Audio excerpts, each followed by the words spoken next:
competent and eminently successful, but at the same time remarkably unassuming and unpretentious.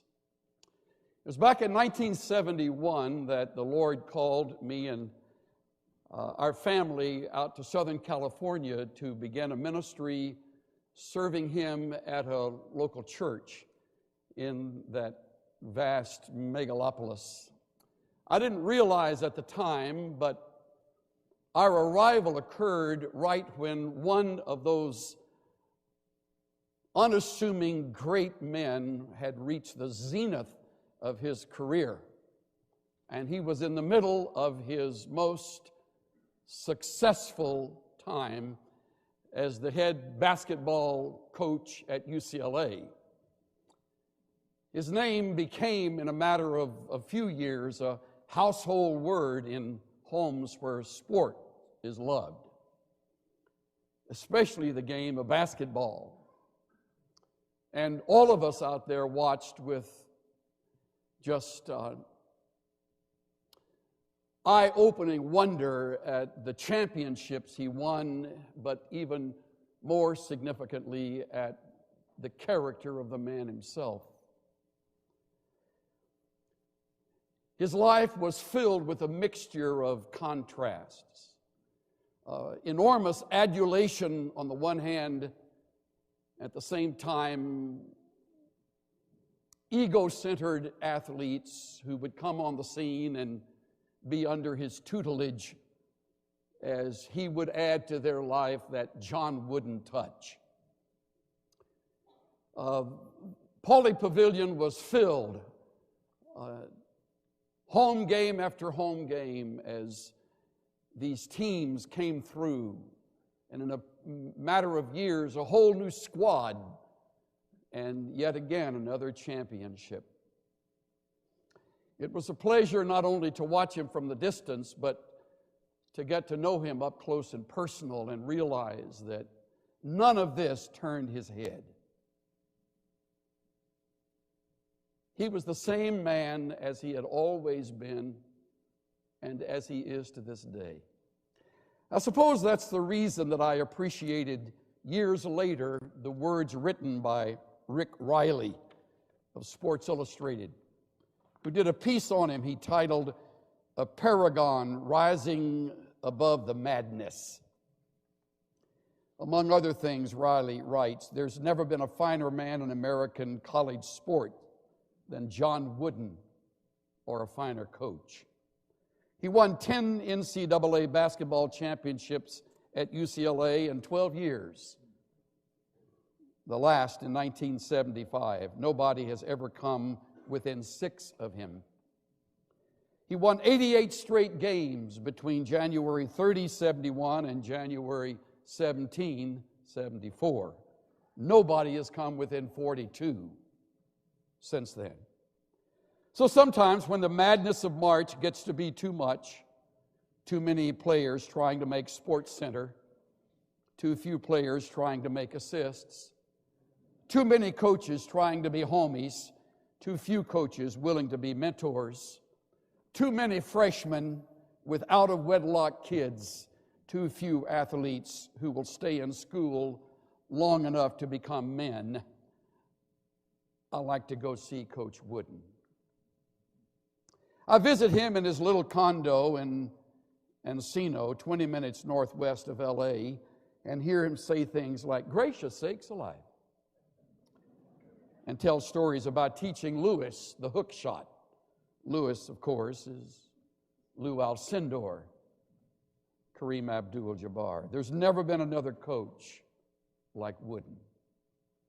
Quiet as an April snow, square as a game of checkers, loyal to one woman all his married life, one school, one way, walking around campus in his sensible shoes and Jimmy Stewart morals.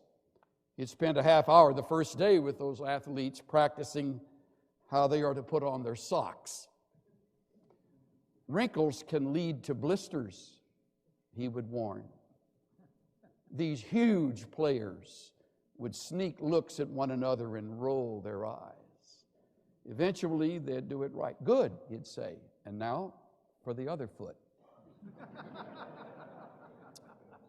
Of the 180 players who played for Wooden, he knows the whereabouts of 172 today.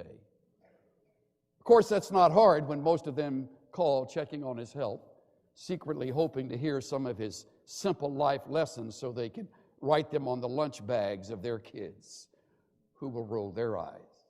Discipline yourself and others won't have to, Coach would say.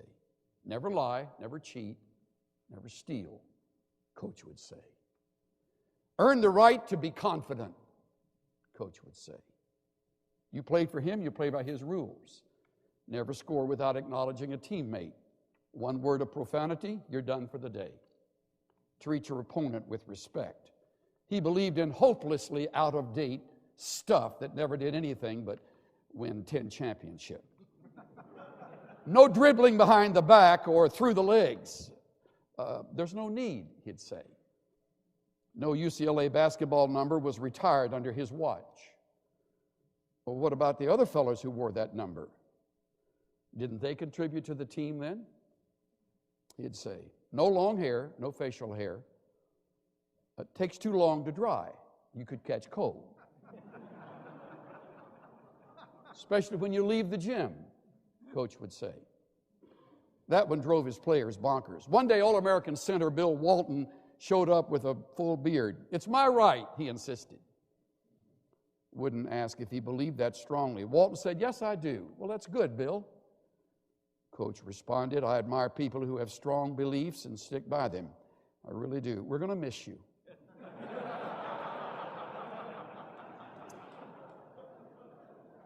Walton shaved it right then and there.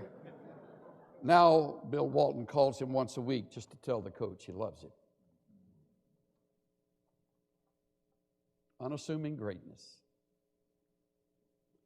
Extraordinary gifts, incredible competence. But he never knew how great he was. How refreshing. I failed to mention during those years he was coach, there was never a salary squabble. There was no DWI scandal. No sad story of coach abusing a player. Not one skeleton rattling in the closet about a sexual affair with some other woman. Ever. Just unassuming greatness. The best example of all, of course, is Jesus, our Savior. But the 12 disciples seemed like they spent those 3.5 years overlooking that. They were so busy positioning themselves for a place of significance. Mark records a couple of those moments in the life of Jesus with his disciples. The first is in Mark chapter 9 at verse 33, where they have finished a long walk and have come to the town of Capernaum, near the northern shore of the Sea of Galilee. They go in a house, we read in verse 33, and he begins to question them. What were you discussing on the way? He asks. I wonder if their faces didn't turn a little red. I wonder who would be willing to speak first and admit what the talk was about as they walked single file behind him. Finally, they screwed up enough courage to admit after the silence that they had been discussing with one another which of them was the greatest. Stupid discussion, but they were good at those kind of discussions. Who would be number one? Or if you've got to be, then who would be number two? And right down the line. You don't see it in the text, but I can't believe that there wasn't a deep sigh as he sits down, verse 35, calls them to himself and says, if anyone wants to be first, he shall be last of all and and servant of all. That's a funny line to give to people who are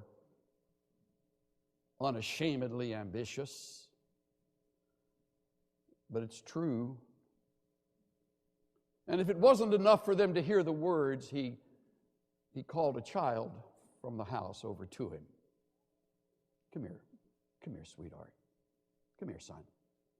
Maybe put a boy on one knee and a girl on the other.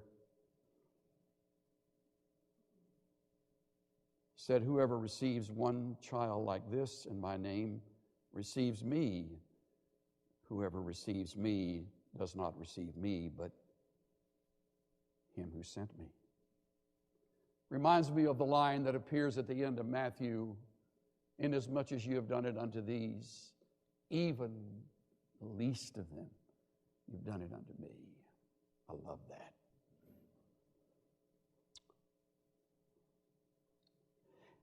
They didn't get it. So turn the page and you'll read a similar account in chapter 10, verse 35, where two of them decide they'll no longer talk to the other 10 about it. They'll just go directly to their leader. And it's James and John. James and John. Two of the top three of his most intimate. These sons of Zebedee came up to him, chapter 10, verse 35, and they said, Teacher, we want you to do for us whatever we ask of you. Sounds like something you'd ask one of these profs, doesn't it? Promise you'll do for me whatever I ask you to do.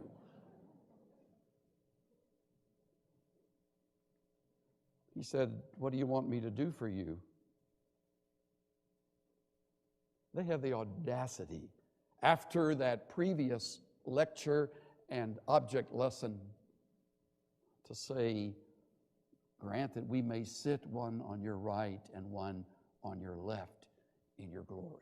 Not the middle seat, that's yours, but one on the right, one on the left. I mean, it's only right, Lord, look what we've given up, forgetting what he had given up to come. And he, in his unassuming greatness, said to them, you don't know what you're asking. Sometimes there are answers that great men give that just sort of level us. And we are chagrined. We're just taken aback by them. It's happened to me many times in my life. I'll never forget when I was sitting on the front row in a Greek class and Dr. Lewis Johnson was teaching us Romans, it was Corinthians. We were in Corinthians. And I remember he asked a question out of chapter 11 that, probably the apostles couldn't have answered, but I had the answer. And so I threw my hand in the air almost before he got the question out of his mouth, and I began to go into this answer. You've done this. The longer my answer was, the worse it got. And finally it sort of drifted into a fog of quietness. And Dr. Johnson said, Mr. Swindoll, you continue with that answer out on that long limb, I'm going to saw you off with a hard set of facts. So I crawled quickly back to the trunk and slid down and stayed quiet for a while. You don't know what you're asking. Are you able to drink the cup that I drink, or to be baptized with the baptism with which I am baptized? You don't understand, men. Greatness comes through suffering, through dying to yourself, through surrender, through submission. It comes through a willingness to go wherever and do whatever, whenever, for whatever reason the Father plans. That's greatness. You don't have a clue. Are you able to do this? They said, we're able. 39 tells of their almost impudent response. He says, the cup that I drink, you shall drink, and you shall be baptized with the baptism with which I'm baptized. Symbolic terms referring to their deaths. And what deaths they had. One was exiled as an old man. One was martyred in 44 by Herod. You don't have any idea what the future holds. But to sit on my right or on my left is not mine to give. It is for those to whom it has been prepared. Don't ever forget that. Greatness doesn't come necessarily to the brightest and the best, to those with the highest IQ or those most gifted linguistically or most capable on their feet. It's a character quality. And the Father preserves and reserves that particular position for those He chooses.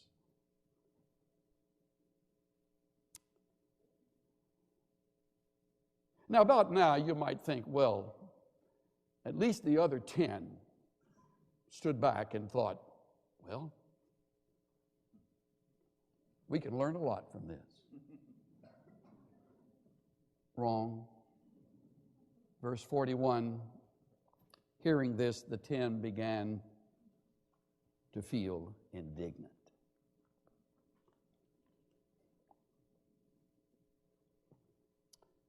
It's a strong word, indignant.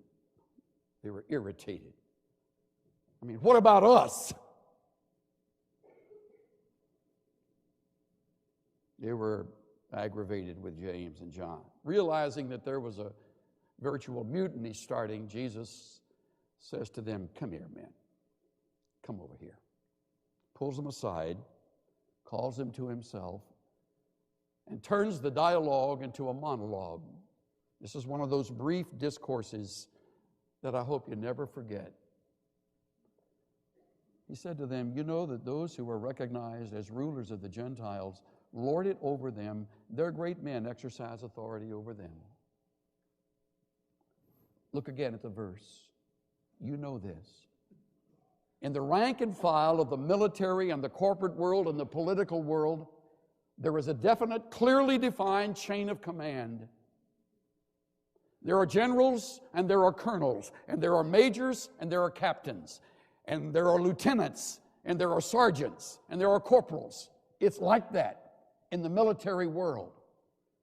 There are CEOs and COOs and CFOs. In the political world, there are presidents and vice presidents and cabinet members, and it works that way. It's all part of the organizational plan. However, the Greek, with great emphasis, begins the next verse, not so is it among you. Not so. It doesn't work like that in the family of God. There is no status or rank. There is no power play for gaining a position. It's like the psalmist writes, don't lift up your horn on high. Don't blow your own horn. Do not speak with insolent pride, for not from the east, nor from the west, nor from the desert comes exaltation. God is the judge. He puts down one and he exalts another, and it is his sovereign right.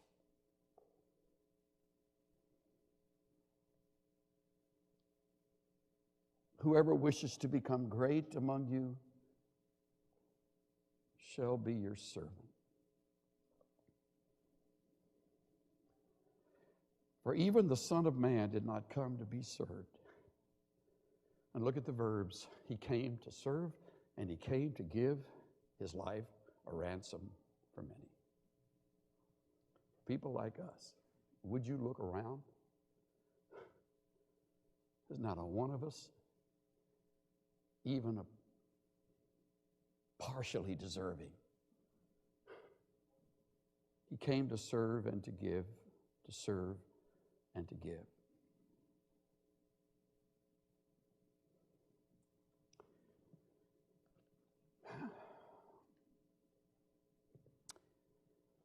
I just finished reading again Leighton Ford's outstanding book, Transforming Leadership. In it, he writes this.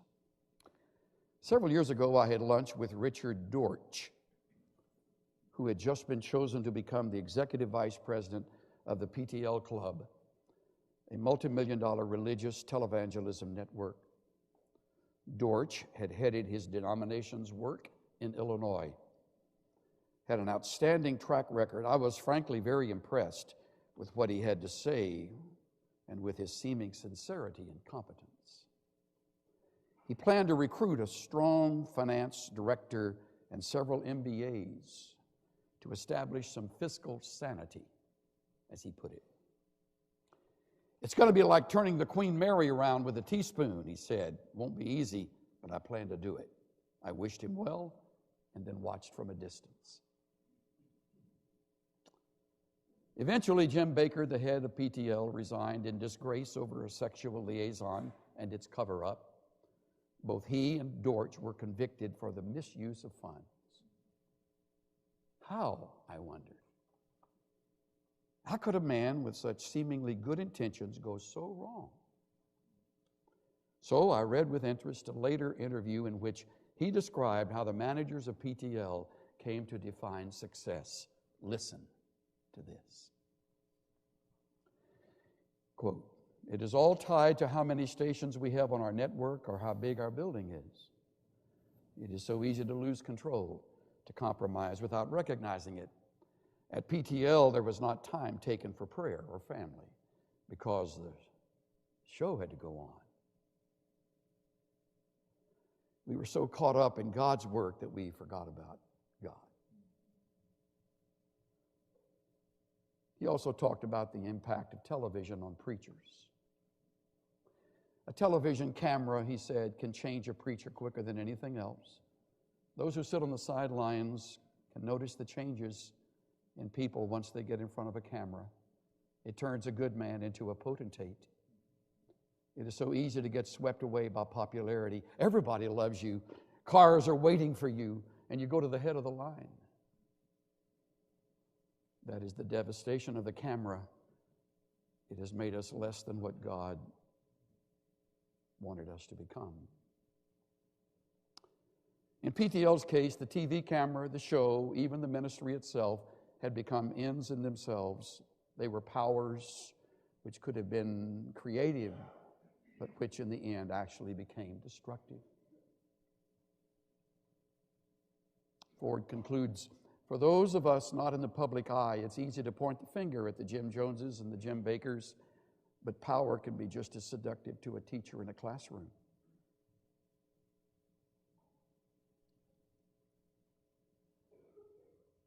A physician in an examining room, the boss in a union meeting, or the leader of an average church."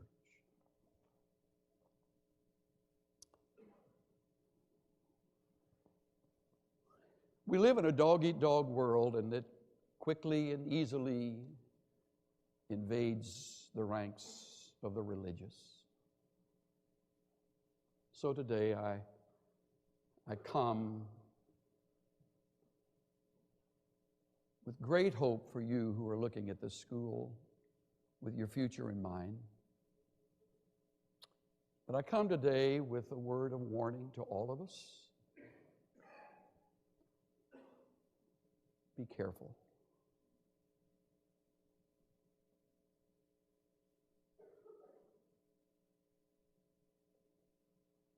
Walk humbly with your God, regardless of how much you learn and how greatly you'll be used. Walk humbly with your God, regardless of how well you become known, or however greatly the Lord blesses. Walk humbly with Him. The world has a different counsel. When you're attacked, retaliate. Don't do that. When you're criticized, defend. Don't do that. When you're skilled and gifted, claw and climb your way to the top. Don't do that. Don't do that. You don't need an agent. God will find you. David wasn't busy about making himself known when that giant roamed the slopes of the valley of Elah. God found him.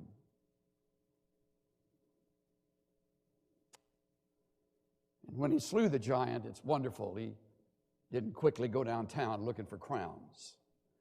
He went right back with his father's sheep. Unassuming greatness. When others seem equally capable and competent, the world says, compete. Don't do that. It's what the world does. Next time you're tempted to turn your ambition loose, I'll give you 3 words. First, remember.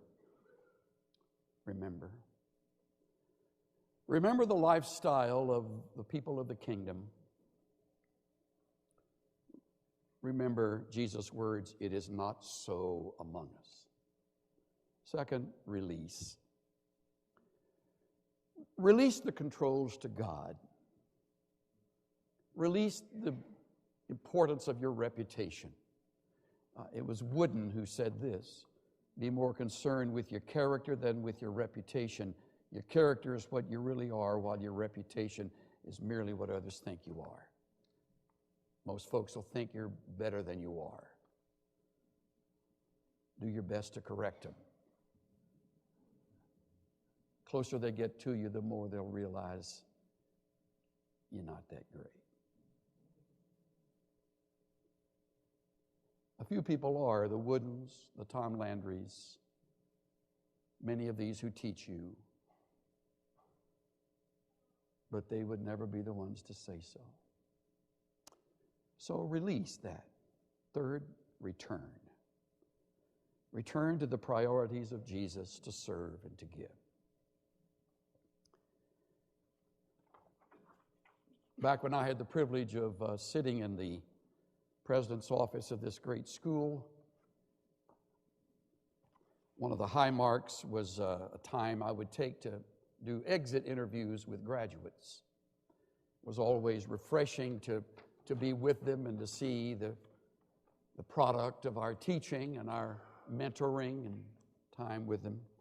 One particular year was especially meaningful to me because our youngest son came on campus to visit with us. We hadn't seen him for months. He lived in Nashville. Some distance had come between him and me through mistakes I had made, and we were in the process of rebuilding our lives. So it was especially good to have him with me and with us. And he didn't know I was doing exit interviews, and he just kind of followed me around from one thing to another. So when it came time for the interview, it was great for me to sit back, and he was right in the middle. It was terrific. Here were all these hotshot graduates from Dallas Seminary, 8 or 10 of them, and here he was in the middle firing questions. It was great. I watched it, and about an hour or so after the exit interview ended, I was taking him to the airport to get him on his flight back to Nashville. He was really quiet. I said, well, thanks for coming. He said, I loved it, Dad. Really, the best part wasn't being with you, but was being with those graduates. And I said, they're terrific. He said, let me tell you something, Dad. I've never been around a more humble group of men and women in my life. Isn't that great? I was so proud of you. It was such a joy to hear him say that. Never been around a more humble group of men and women in my life.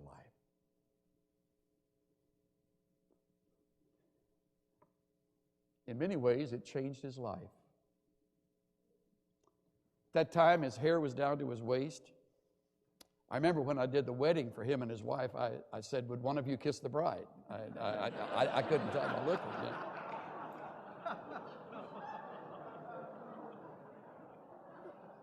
Scout's honor. He went home. He said to Jenny, let's cut this hair off. I mean, not that anybody around here said, your hair's too long. The wonderful thought is that nobody said that. That the students put their arms around him and loved him, and in a matter of really months, we began to see a whole difference. We haven't talked about that visit much, but I look back on it as a turning point. By the way, if you had been one of those in that group, would he have had that same response? I hope so.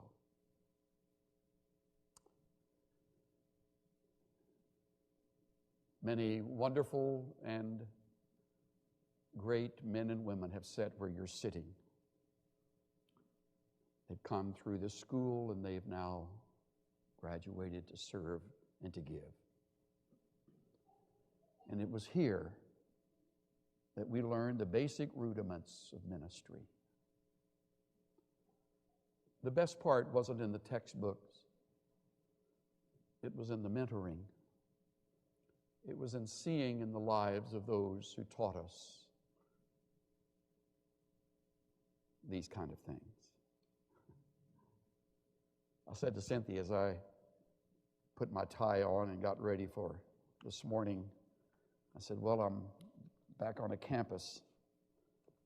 She smiled and said, let's see, when did all this start? I said, back in 1959.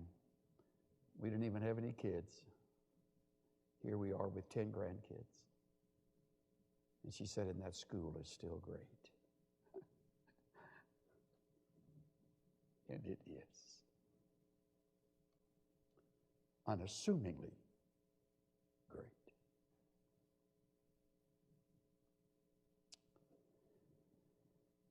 Our Father, in our lives, be glorified.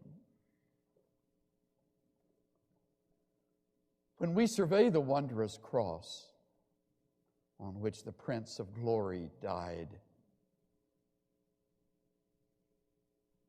our richest gain we count but loss and pour contempt on all our pride.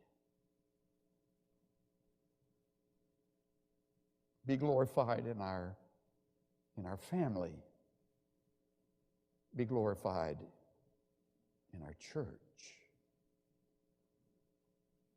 May you be exalted as we are abased. That's what pleases you. And what pleases you is what we want. Help us in these years of learning and growing to get that lesson down clearly. That Christ is to be glorified. And we are to give and to serve. In the name of Jesus, we pray. Everybody said.